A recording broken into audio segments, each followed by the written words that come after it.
Now let's go into third-party protection when somebody is being overwhelmed in a fight. Now, not only could it be somebody being struck with punches or kicks in a clinch, this could also be somebody who's being choked or in a guillotine, being pulled, wrist grabbed. So it could be used from a lot of different situations. We're going to be talking about first to where he's being struck. Let's say Roy's the one being overwhelmed with whatever.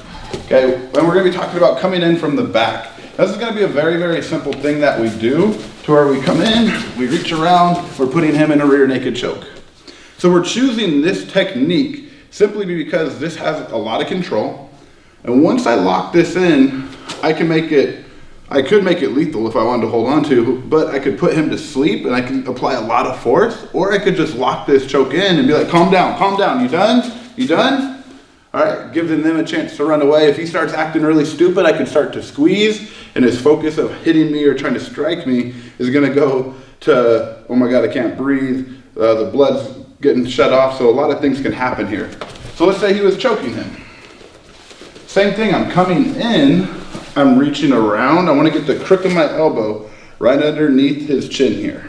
I grab my bicep, I'm placing my hand here, and I start to drag and walk him backwards. Now right now I'm not squeezing, but if I wanted to squeeze, try to make him tap out, that could be great, or I could take a deep breath, which makes it faster. Okay, so I'm just getting him away by simply putting this choke in. Also, wherever the head goes, body follows. So when I'm yanking on that chin, I'm gonna make him come with me. Could be in like a bear hug situation. You could be trying to pick him up. If that was the case, I may need to come with my arm across to get his head back, and then I slide this in, and then I'm here. So even if he's still holding on with the choke, I start to squeeze, something's gonna give really, really quick, because I have a really strong choke here. And this takes anywhere from 5 to 10 seconds until lights are going off and you're shutting down. Now let's really quick switch roles real quick. Let's imagine Roy is trying to do it to me. I'm gonna play the role of Roy, so imagine Roy, you're beating him up real quick. So if I was shorter than the person, I can't necessarily reach up. What I can do is grab the shoulder and pop his hip hard to bring him back, and then I slide that around. The kicking one, where like you kind of kick the knee out and you come here, that is a good option. Typically though, if their legs are bent, you're not gonna have a lot of give. If their legs are straight up and down, okay, that I can get a lot more give. But if he's already in a fighting stance, and I go to kick it out, there's not a ton there, so I may not bring him down a lot. So grabbing the shoulder, popping the hip, and then going here, this is a great alternative to break that posture. And I have to do it hard. I can't just come up here and try to push. I'm really just, I'm hitting and then wrapping this choke up. Okay, so what's gonna happen, if let's imagine you guys only have 2 people, you could simply use a bag and strike, your partner's doing that, and then your other person would come up. But this is third-party protection from the back, so I'll be the bad guy, or the person getting beat up. You guys get to beat me up today, excuse me. So you'll be the bad guy first, start hitting. And as you're doing this, you can just kind of cover and work your blocks as well. And then also, make sure you do that choke until they tap out. All right, just good training to do it tight, create space, things like that. Again, so I'm just here, maybe I'm working my blocks. Choke comes in, grabbing, pulling him back, get him away from me. Awesome, then squeeze until he taps. There we go. All right, switch roles, and go.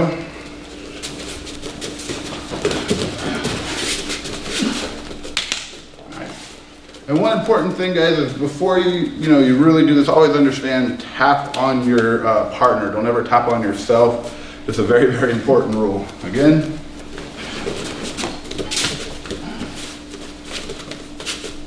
Yeah, make sure we got that bicep. There you go.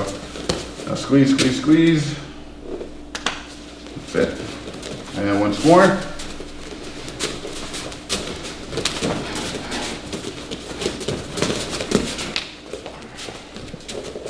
And we do choking one, last one. Here we choke.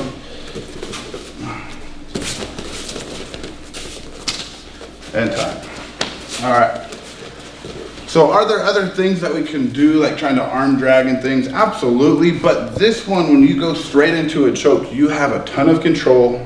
If they're still violent, you squeeze you know, you can really choke out anybody if you're squeezing hard enough, because that blood flow with the carotid artery is going to slow down and not get as much blood to the brain. Legs are going to go out. Not a ton of people have like super strong necks out there, but even those, if they do are super strong, you know, you may have to hold on a little bit longer, but you hold on for dear life and you're able to at least protect that person. And then maybe this isn't working, I let go and I take off running too. But trying to grab arms or limbs or do takedowns just isn't always going to be the best situation for it, just simply because if they're way bigger than me, I may not be able to do that. But locking in a choke, you know, kids can choke me. When I work with the kids in jiu-jitsu class, they'll lock in a choke on me and I'll let them practice it. I still feel the pressure. So this can be done with all different body types. Very sensitive thing to get around. But at the same time, like I said, you can just yank them back and not even choke them and have control of their head. So it's a very versatile choke in a great situation if we're talking about third-party protection when someone's being overwhelmed, whether that's punches, chokes, bear hugs, headlocks, anything that's kind of overwhelming them. So another option to talk about with the standing situation is, what if we're coming from the front? Now, let's imagine that Daniel here is the bad guy. Let's just not do that yet. Let's just say that he's fighting him, or he's actively choking him or guillotining him, like they're in a fight. At this point, I don't necessarily want to try to come here and break them up or try to pull him off. I would still want to try to work my way to the back here and lock in this choke. And then same as that thing, pulling away. That's going to give you the best benefits, and a lot of times he's going to have tunnel vision and may not see me. And I'm able to slip around to the back and then come through and help. For whatever reason though, if it's kind of more of like a hostage situation, I'm in the front, I'm unarmed, I would really need to commit to this. But attacking the eyes or attacking the face to kind of get his head back and to let me get around. So I'm here attacking and then trying to lock in the choke. So it's still going to be working our way to the back, getting that choke. The reason being, that's just a very easy way of controlling people. So again, if he's choking him, I would jump in, going for his face to get his head to move back, which is exposing his neck. That way I can slide my arm around and slide the choke in. All right, so let's practice that a couple times. So you're choking me. Okay. All right, so we're here. You're driving through and going. All right, okay. So we're kind of in this choke hold position here. He's going through both hands, diving, working his way there. Right. So one more time each.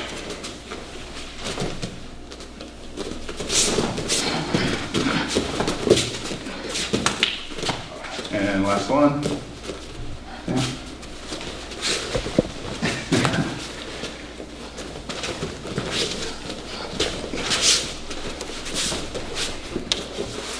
All right.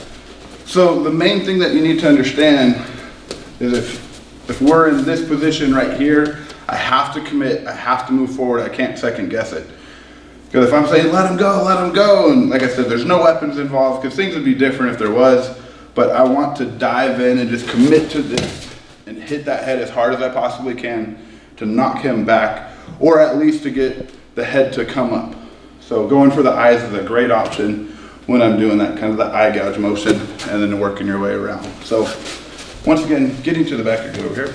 Getting to the back is one of the most important things. If they are in like a fight and they have tunnel vision, walking to the back or running, and then locking in the choke just like we did in the earlier segment. But if you guys have any questions, as always, feel free to ask.